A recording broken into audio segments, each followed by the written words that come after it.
Welcome to another edition of the Helliepod, folks. My pleasure to be joined by Mike Tannenbaum, ESPN front office insider. You probably remember him as the executive vice president of the Dolphins, the general manager of the Jets. He's been an agent. He has all kinds of stuff going on, and we have all kinds of stuff to talk about. Mike, thanks for being here, buddy. Great to be with you, Dan. How are you? I'm doing great. I did not realize when you agreed to do this and I booked it that the franchise tag deadline would be today, coming up here in just a couple of hours. But it does give us something to talk about, Mike. There's 5 tags that have been handed down, probably 2 more to come. And to me, almost as interesting as some of the people who have been tagged, like Chris Godwin, are some of the guys who haven't been tagged, like Bud Dupree.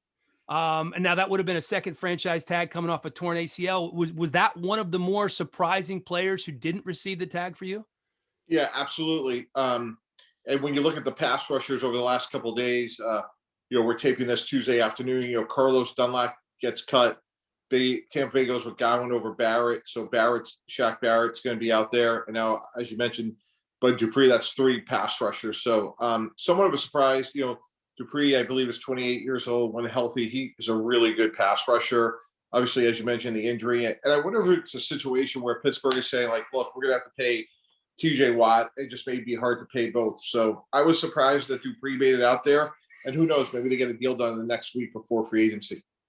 The Dak deal, I feel like you saw this coming yesterday. Great clip on SportsCenter with you and Orlovsky, and you're saying, yeah, 4 years, 160 million. His jaw literally, had dropped on television. And I'm like, wow, 40 million a year for Dak. But considering where they started, I guess not a huge surprise. We always want in the media and as football fans to say who won and who lost. Is there a winner in this one, or is it kind of good for both, Mike? Well, I think when you look through it, the lens of, for Dak, like, every number in this deal is just incredible. The one that, by the way, just stood out to me was $106 million in 16 months. I mean, that's a lot of money, in 16 months that he's going to earn. One thing, in fairness to Dallas, because I feel like Dallas is getting, and I certainly have too, just in terms of criticizing the fact that they waited so long, is if you go back to the fact that he played last year for a little over 31 million, and you look at the next 4 years, Dan, at 160. So you're looking at about a little over 191 for 5. That's about 38.2 a year. That's less than DeShaun Watson on average per year. So if we go back a couple of years ago, and a lot of reports were about there was a disagreement on length and how long the deal would be, and Dallas did get 5 years. Last year was 1 plus 4. They did get 5 years. Now we could sit here and say it's too much, too many guarantees, but they did get 5 years. The other thing to me that's really remarkable is, for years in our sport, we're always talking about risk and who's assuming it and injuries, and this is a different sport. Dak Prescott had an unbelievable injury, and somehow, remarkably, it went to his benefit. Right. Well, I just feel like at the quarterback position, when's the last time we saw an injury really affect the dollar value of a contract? I feel like we have to go all the way back to Drew Brees, right? With the shoulder injury and him not ending up in Miami and then ending up in New Orleans. They're so protected now. You can tear an ACL and be back the next year. You can hurt your ankle and be back the next year, unless it's something that has to do with the throwing arm, shoulder. Quarterbacks are different. Yeah, I dealt with that a little bit. I was leaving Miami and when they moved on from Ryan Tannehill, but obviously he was coming off of an ACL, went to Tennessee as a backup for Marcus Mariota, and obviously the rest is history. But by and large, your point is really well taken. With Tannehill, I'm glad you brought that up. I do the preseason games for the Titans, and obviously did not do any last year because there were no preseason games. But it's been fun to watch his evolution there. Is that obviously not something you saw coming? But how big of a surprise was that to you? Not at all. It was a zero surprise.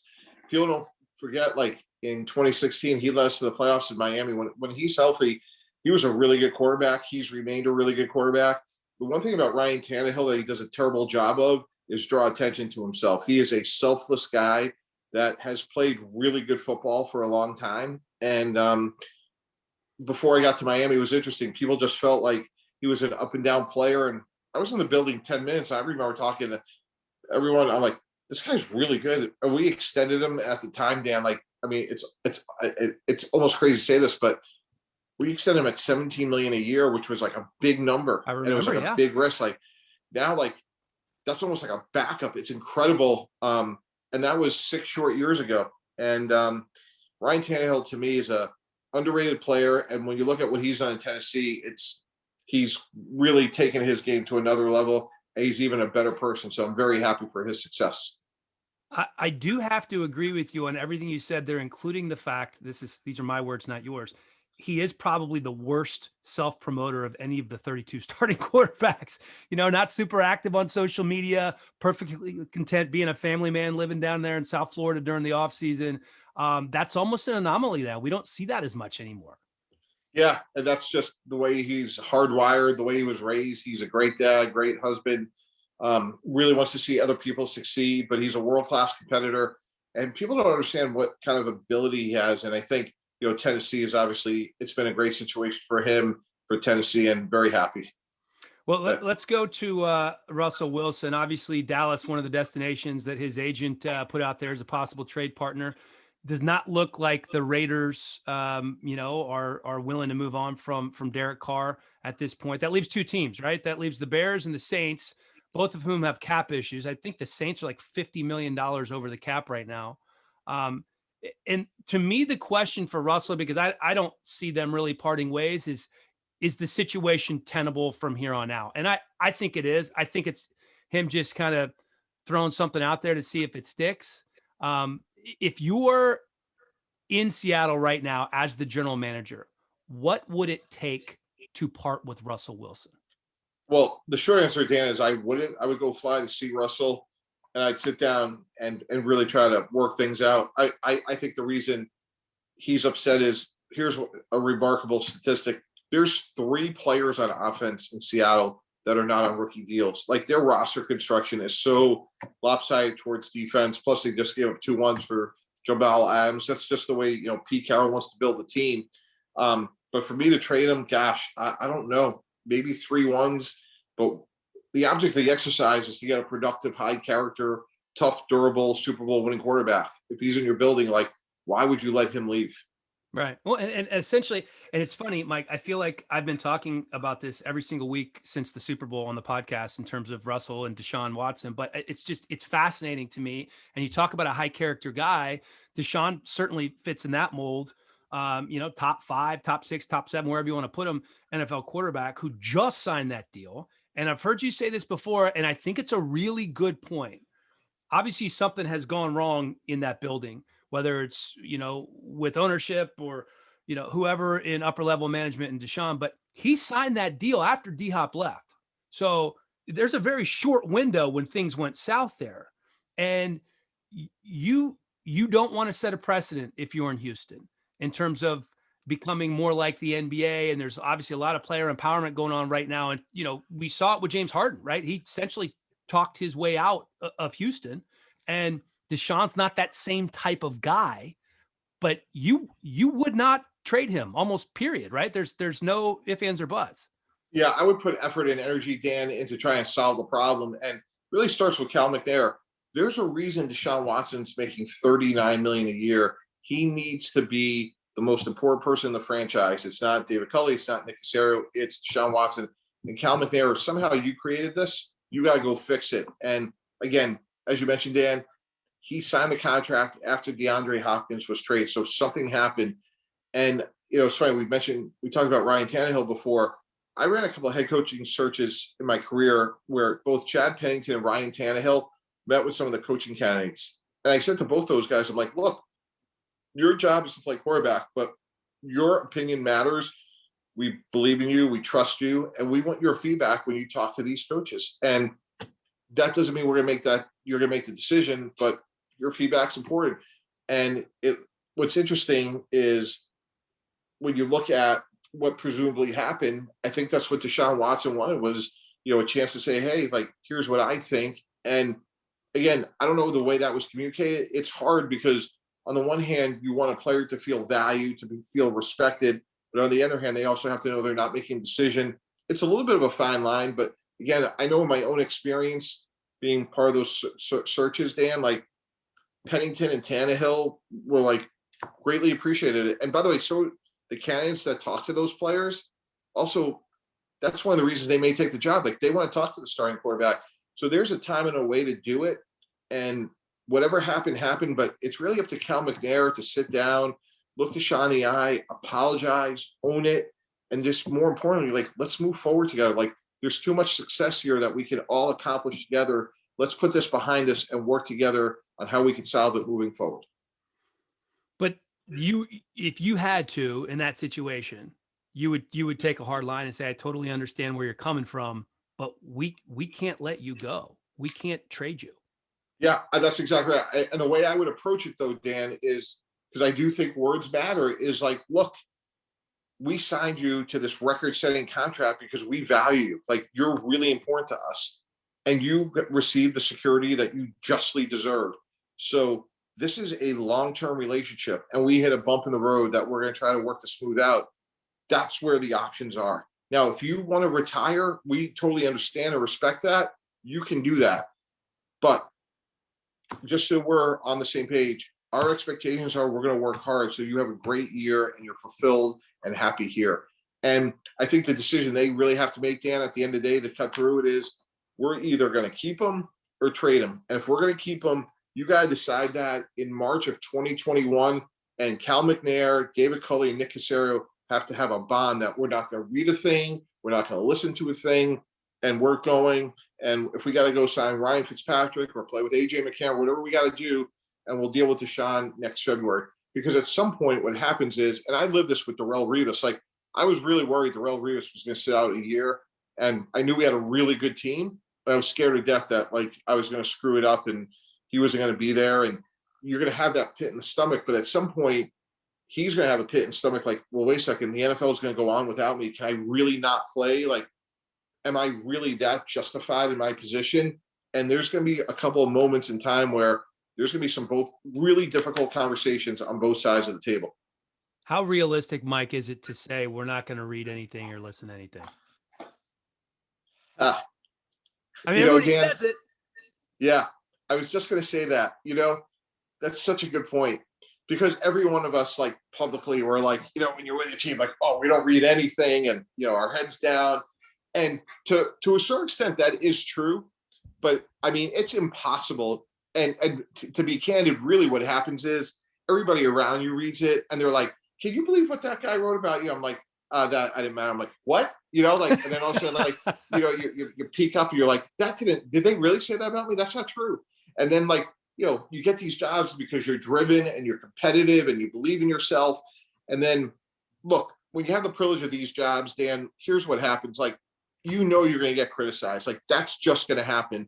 What used to drive me nuts, to be candid, is the unfair criticism, because you're going to make enough mistakes that you got to own them, learn from them, grow from them. And that's totally part of, the world of being in the NFL. What's really hard is where people just take shots at you that aren't right or fair. And that's what you have to deal with. And if you're David Culley's wife or Nick Caserio's wife, you're going to read things that are going to be really hard. And to say that won't impact things I think is being really short-sighted.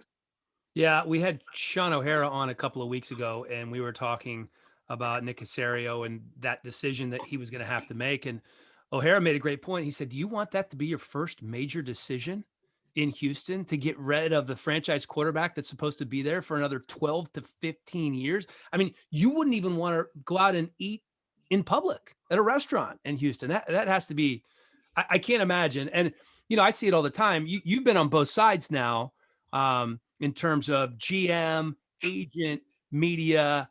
I've spent my whole career in the media, and I've seen a lot of that, unfair bashing. And to me, it primarily comes from guys that don't have to see you, that don't have to see the players in the locker room. It's the national sports talk radio guys that are trying to fill 3 hours, and they can throw something out there and they never have to really look you in the eye and tell you why that happened. So that, I don't know if it's dangerous, but that's to me the most unfair part. Yeah. But Coach Parcells will say, hey, this isn't for everybody. Like, no bars on the windows. And it's your job as a leader to either ignore it or do something about it. But that's just part and parcel for what you sign up for. And to be candid, and just talking to my peers over the years, there is a very fundamental difference about where you are. Like if you're in the Northeast, the scrutiny's times 10. If you're in other pockets, like if you're in Tampa Bay or Arizona or some of these smaller markets, they're almost like rooting for you guys to be successful. That's not the case in the Northeast. I felt like, to be honest, I felt like the Northeast was very fair. Like when it was great, it was really, really good. When it was bad, it was really, really bad. But that's really what you deserve. So it is different, though. It's not a one size fits all approach in the NFL. Yeah, that's a good point. I'm just thinking about certain markets like you mentioned, whether it's Tampa or Nashville's another medium-sized city. Green Bay's a perfect one. The spotlight's just different. Even LA is different than New York. I feel like Philly and New York, they're under the most intense microscope in the National Football League. Is there another city you could put up there with them? Not that I know of. I think Philly and New York would be certainly up there. Certain cities, certain times a year, possibly. But I think it certainly starts there. It's just, and again, like I loved it. I grew up there. Right. I totally knew what to expect. But there were other coaches and GMs that I worked with there where they were just blown away by what was going on. And again, some people can thrive there, and some people it's just not for them. Well, you got free agency and the new league year starting up next Wednesday. It's St. Patrick's Day. But as you know, that I don't know why we keep calling this the legal tampering window that starts on Monday. That's when we're going to start hearing a lot about these deals. Why don't they just say free agency starts on Monday, Mike? Why do we have to call it a legal tampering window to make it sound illegal? Because that's just the proclivities of the NFL, that we're a little bit of a tradition sort of rich environment. So I think that's the proper nomenclature to use. But yeah, free agency starts Monday. Let's go. Yeah. So salary cap dropping, obviously, it's a pretty big drop. It's going to be somewhere between 180 and 185, coming down from almost 200 million last year. You've talked about this. A lot of people have talked about this, and people have said it's the middle class that's really going to suffer. To me, it's more the kind of the upper middle class, right? Maybe the $7-8 million running back, some of the guys that are waiting for that new second contract that they're expecting to be big. As a general manager, there's a lot of value out there right now, and there will be. And you think it's going to be maybe a couple of weeks in, you're still going to be able to pick up guys who can be starters and really help your football team. So Dan, mark my words, we're taping this on March 9th. If we're having this conversation on April 9th, mark my words, we could put together a playoff caliber team with the 22 best unsigned players. There will be a really good football team to be had.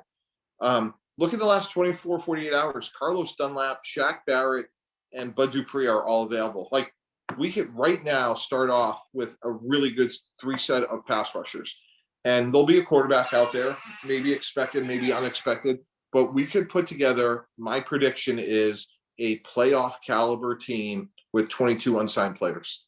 That's incredible. Is there a quarterback? Give me a surprise move that you think could happen, like Jimmy Garoppolo getting cut, Jameis Winston signing with the Patriots, something that you think is relatively unexpected that's going to happen, a big move. I think if we were sitting here on May 1st, it wouldn't surprise me if the Patriots added two quarterbacks. Like, it wouldn't surprise me if they added veteran X, so call it Jimmy Garoppolo, and drafted Mac Jones. I think, knowing the way Coach Belichick is and how competitive he is, and when he sees a problem, he attacks it. One of the things I really learned, under him and Coach Parcells is, there's musts, there's needs, there's wants. And when you have something like a must where it's so urgent and so prevalent, I wouldn't be surprised if we're talking about maybe it's Ryan Fitzpatrick and Trey Lance, or some combination where we're seeing multiple new quarterbacks there. What did you enjoy more, being a general manager or being an agent? There was moments of fulfillment for both. I will tell you, the most fulfilling moment I ever had as a GM was we had made the playoffs in my first year, and I still know exactly where I was driving home, and I got a call from Ron Wolf. And Ron's a hero of mine, like an idol, a little bit of a mentor. And he called me, and he's like, "Hey, congratulations, Mike. Like, You led a team to the playoffs. Nobody knows how hard it is except for the other 30 dummies that do this for a living. And you should go home tonight, and I want you to feel great about yourself. And I'll go to my grave with that conversation, because like, to earn the respect of Ron Wolf as a New York City NFL general manager, I was good. I also remember having the great fortune, Dan, of doing Steve Kerr's deal with the Warriors. And it was like nip and tuck. He was either going to be a Knick or he was going to be a Warrior. When we worked together for a year, one of the greatest privileges of my life, both personally and professionally, because Steve's a really remarkable guy. And when we got the deal done, he's like, Mike, this wouldn't have happened without you. Like, for a year, you got me ready to be an NBA head coach. And I just want to thank, it really means a lot what you did for me. And, that's another moment like I'll never forget. And those are things that, like, that's why you work really, really hard and get lucky, in my case, where right place at the right time. So I don't know if it's one or the other, but it was just moments of like great fulfillment. Time for a quick break to tell you about a couple of our sponsors. The first is Greens Plus, a leader since 1989, known for creating the first ever blended green superfood powder and the first company to infuse that green superfood powder into a bar. Greens Plus bars and powders are the best tasting, most effective way to improve your immunity, detox your body, boost your energy, and get that nutritional insurance that your body needs from organic, gluten-free, premium green superfoods. You can get it at Whole Foods, Amazon, or greensplus.com. We're going to give you free shipping and 20% off today if you use the promo code HELLY. That's greensplus.com. Also wanted to tell you about Vaco. That's VACO. At Vaco, they invest in your career, so you are here for the duration of theirs. Vaco is a premier talent and solutions firm that provides boutique-level service with global reach in the areas of consulting, consultative project resources, executive search, permanent placement, and strategic staffing. Areas of expertise include C-suite search, accounting, finance, technology, healthcare IT, operations, administration, and international managed services. Founded by my good buddy Brian Waller and a couple of his friends. In 2002, Vaco has grown to serve over 40 markets across the globe. They have 1,000 employees, 5,000 consultants, and $750 million in revenue. Check them out at vaco.com. That's VACO.com for more info on how Vaco connects people to their dream jobs and helps leading companies find talent to grow their businesses. The Steve Kerr story is great. You took me back. I had forgotten that it was between the Knicks and the Warriors. And who did the Knicks hire? Derek Fisher? Yeah. They hired Derek Fisher as their head coach. I mean, can you imagine, had he not gone to the Warriors, how different his coaching career would have been? Was it, at the time, was that fit, or was that money, or was it all of the above? How did that go? Well, as the great Mike Tomlin would say, some of that's really between me and my basement walls. So, but what I can say is, it was extraordinarily close. I spent a lot of time with Phil Jackson, who was at the time running the Knicks. And, it's funny, like I still see Steve from time to time, not often, but the running joke is like, hey, Steve, thank God for me, because if not, you would have been the head coach. And by this point, the ex-coach of the Knicks. So all these rings that you have with the Warriors, it's because of me. I think the Knicks made a very fundamental mistake, which was they underrated the relationship between Steve Kerr and Phil Jackson was very real, very authentic.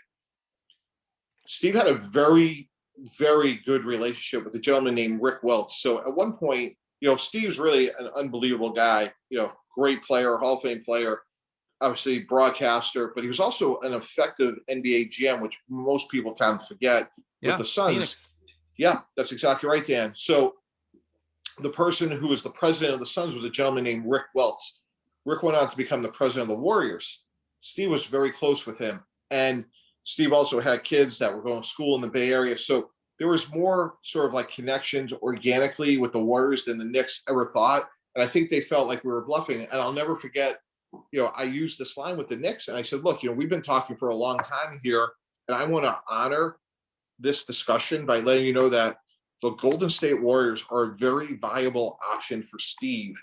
And you live, it's Cablevision. You live in a world where you have leverage and know how to live and exert leverage, but I am giving you the answers to the test. You do not have leverage. So tomorrow, when you read that Steve Kerr is a Golden State Warrior, remember this conversation. We are not bluffing.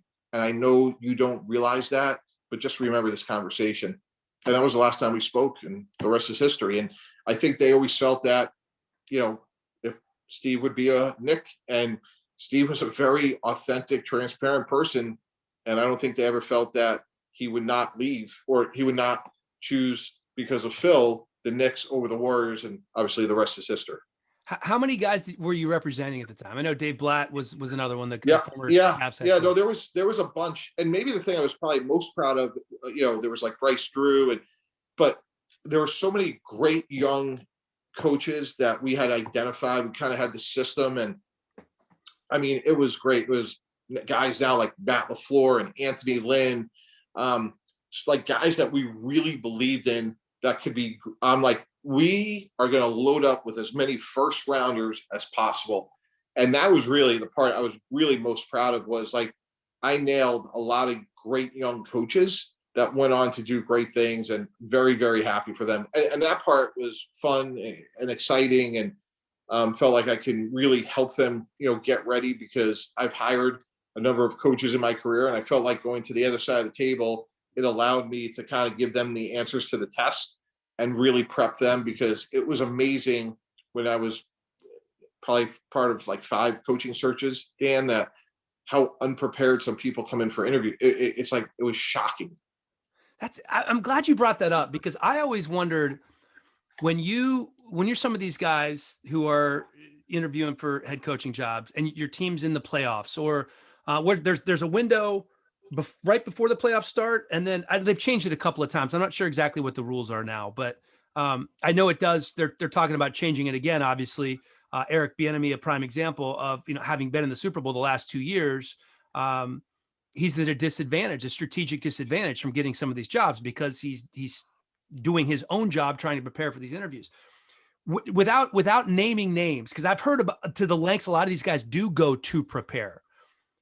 Is there anybody that came in and hadn't studied the team, hadn't studied the roster, didn't have any type of game plan moving forward? Yeah, there was a number of times where it felt like they wanted us to interview them, and they were going to pick where they were going to go. And, for me, I think I wake up every day, Dan, and I don't feel like I'm like the most like confident person. So I know for me, like, I have to be prepared, like Sports Center, like Get Up, like the people I'm on with Get Up are unbelievable. Like, we start the night before, there's a 6 a.m. meeting. We script it again. Like, by the time you see it on TV, it's like our 4th time doing it. Like, that's what I love. Right. When I do negotiations, like, I was the youngest GM in the NFL in New York. I was scared to death, like, never felt like I deserved the job. And the only way I could get through the day was like, I'm going to be the first one in and the last to leave. And no one's going to outwork me. No one's going to be more prepared. I never have a phone call where I don't know more about that person than they know about me. And that's really like helped me in my career. Like, I fall back on my preparation. And it bothers me when I'm in situations where like they don't know about our owner, or they don't know, they got to be able to put 3 sentences together about like your defense or your offense, or, hey, and well within your rights to say, hey, Mike, like, why'd you guys do that? That didn't make sense. And they basically, I saw multiple candidates just basically eliminate themselves. And for all the things that I know I don't get right, like preparation isn't going to be one of them. How much would you take into account when you were hiring a head coach, public perception of the hire? I'd like to sit here and say none, but that's not true.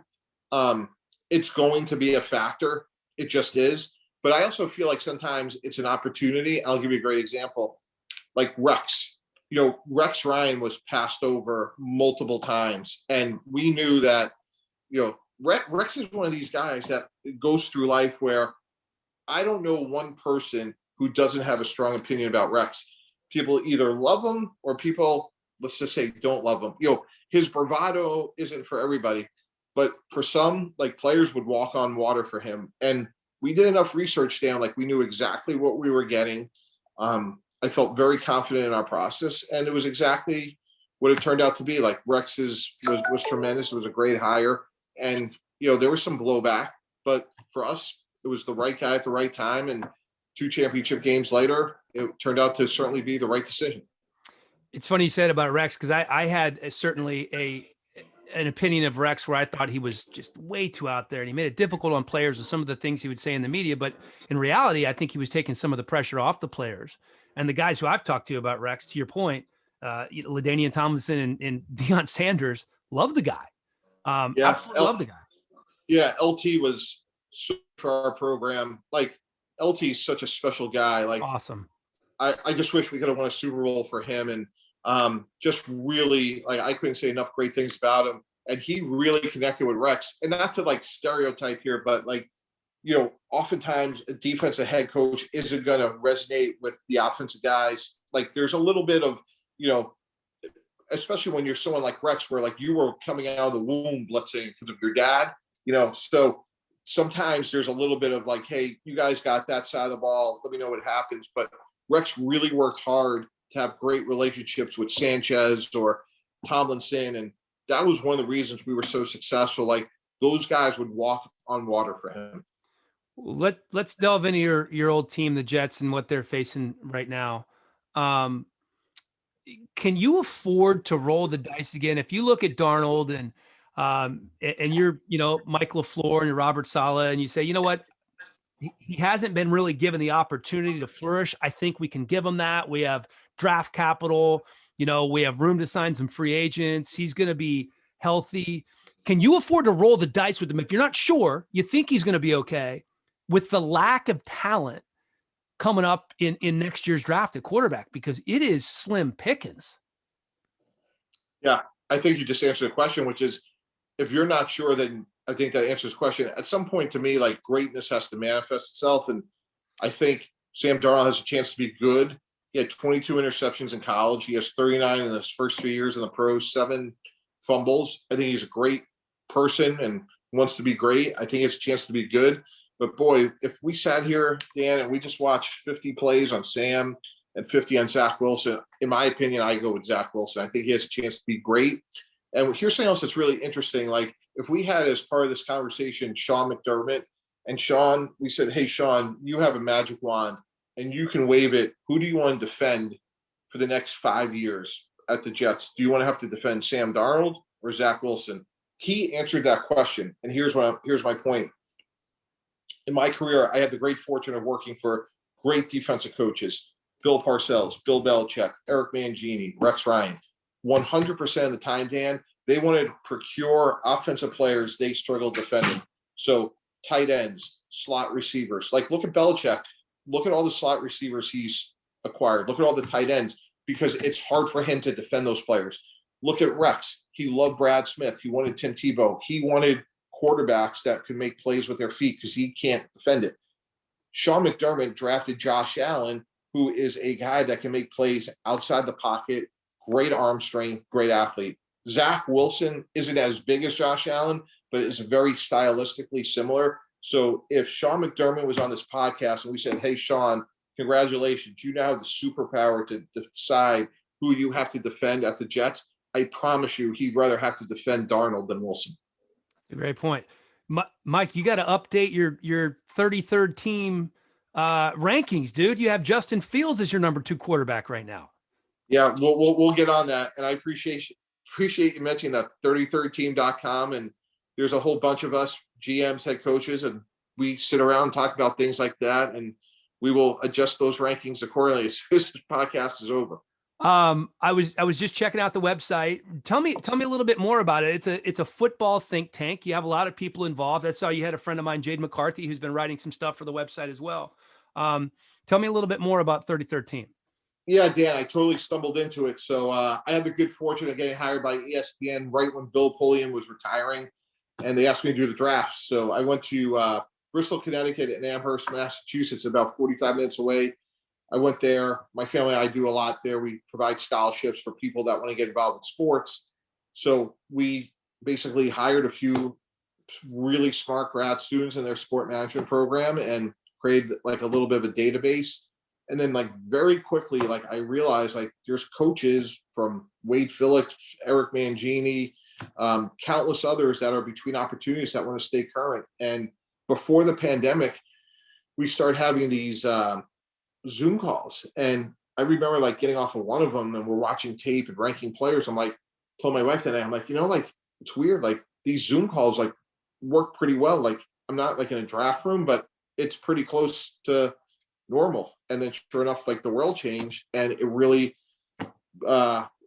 we just kind of hit something, and we get 50 people on this call every week, Dan, and we go over everything from clock management to a contract to watching tape. We had Coach Phillips 2 weeks ago break down film on why was Todd Bowles so successful in the Super Bowl. It was really cool to hear someone like Coach Phillips's expertise break down like somebody else, like how do you stop Patrick Mahomes? So the content was riveting. And then we just started putting our thoughts down on paper, and we produced this free newsletter. And, just based on people opening it, we have a little bit of a following. So it's the 33rd-team.com. And my goal is two things. One is help coaches stay current. So like Dan Quinn was a big participant in it till he went back to Dallas. I keep joking that Jerry Jones tampered with me and I lost, Dan Quinn. And then if I could help young students, young men and women who want to work in sports, they're getting great experience, because what we do is like we'll pair like a grad student. If a coach like Dan Quinn's a great example, Dan needed some research. We gave him a couple of great grad students. It gave the grad students experience with a former NFL head coach. And, we're talking about preparation, it allowed Dan to work on some studies that he wanted to work on while he was waiting on his next opportunity. Which is great. Wow. I'm trying to go back and think of the first time I heard of anything remotely similar to this. Was it Gruden's Fired Football Coaches Association? Was that the first FFCA? one? Yeah, that's exactly right. And it's funny, ironically, like 100 years ago, I had spent time with John. I got to know John. I interviewed with John for the general manager job with Tampa Bay going back a long time when they hired Bruce Allen, and kind of connected with John through that whole process. That was like, I'll never forget that. I spent like 5 hours with John talking football, like maybe 2 feet away from him in a dark room. And I'll never forget, John's such a great recruiter. So I think I'm getting the job. And we went like 5 hours, and literally, Dan, like we did not stop, like no bathroom breaks, nothing to drink. Like, like it wasn't like he was whining and dining me, and we just talked ball for 5 hours. It was, I was exhausted, but it was a great experience. But anyway, so I got to know John, spent time with him in Tampa on this FFCA, which was the Fire Football Coaches Association. And basically, like what we do now is like, what I say is like, we are a professional football team. We are the 33rd team, and our standards and our work product, and we are going to be beholden to what would be like to actually being with a team. And because of the pandemic, we're really doing really as much as anybody. And what I've found is we also have player personnel directors from each conference in college. So we have great information on when they were recruited in terms of like their background and character. And then other people just reach out to us. So like now we're, again, doing stuff in officiating, we're doing stuff in clock management. And the whole goal is on these calls, Dan, is like when we hang up, was that a good use of our time? And, I'm proud to say that we're getting better, and hopefully we're, again, helping young people get to where they want to go in terms of getting to the NFL. I love it. What a tremendous idea, and you're carrying it on. And these grad students, what an awesome opportunity, right? To be able to link up with former head coaches or coordinators or scouting directors, because eventually that's going to lead to something for them as well. Yeah, that's the whole idea of it. I started off as an unpaid intern while I was in law school, and drove my bosses to the airport and got to pick their brains. And that's kind of what the equivalent is right now, virtually. And they bring like differentiated information. Like we've done studies on, coaching staffs and what's the best way to comprise them, and who's had the most success from a continuity standpoint.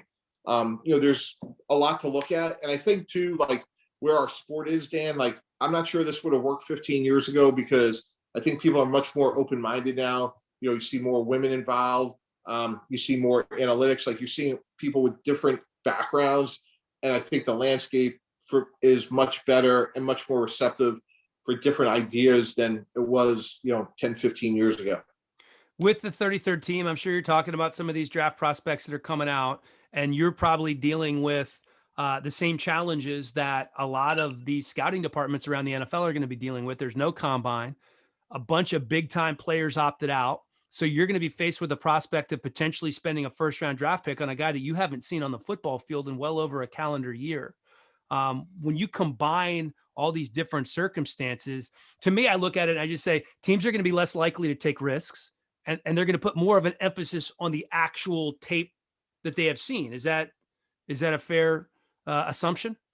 Dan, I agree with you 100%. And what's interesting is when you talk to people around the league, you really could bifurcate them in terms of, let's just talk about Jamar Chase, Jalen Waddle, and Devontae Smith. Like, I think if Chase plays, he's the no-brainer first receiver. And if we're in a normal year, it would be held against somebody to opt out because they're not competitive. They're not doing everything they can. I mean, the interesting juxtaposition was I'm at the national championship game and Jalen Waddle literally, Dan, is out there on one leg. I mean, it was hard to watch. Like, the guy is limping. But, boy, from a competitor standpoint, like, you couldn't be more impressed or more sort of like, as an evaluator, like, give him incredible credit. And then on the other hand, Jamar Chase doesn't play a snap, but he's a better football player coming out of college than Justin Jefferson. And look what Jefferson just did for Minnesota. Yeah. Jefferson was the number 2. That's incredible. Yeah. And then you say to yourself, Dan, okay, if we were running a team, like, do you really hold it against Jamar Chase? Like, this is a once in a century pandemic. Like, maybe he had a loved one impacted by COVID. Maybe he had a pre-existing condition. Who knows? And I think it's going to be hard to hold it against people to opt out because of a pandemic. Well, I think it's going to be fascinating to track and to see throughout. Mike, thank you so much for the time. Very generous of you. I really appreciate it. Big fan of your work. I love seeing you. I love seeing you active on Twitter too, with putting up all the clips. Cause I know, hey, listen, I know a lot of our analysts, it takes a little while for them to figure out, how to get those clips up and get the video from the network and do all that stuff. But you seem to have figured it out pretty quickly, my friend. I got a lot of help, Dan. Trust me when I say that. I got a lot of help. You and me both, brother. Mike, I really appreciate the time, man. Yeah, thanks. I appreciate your work, and I've always been a fan of you, Dan, and think you always, you're fair, you're thorough, and I've always done things the right way. So I appreciate you having me. Thank you.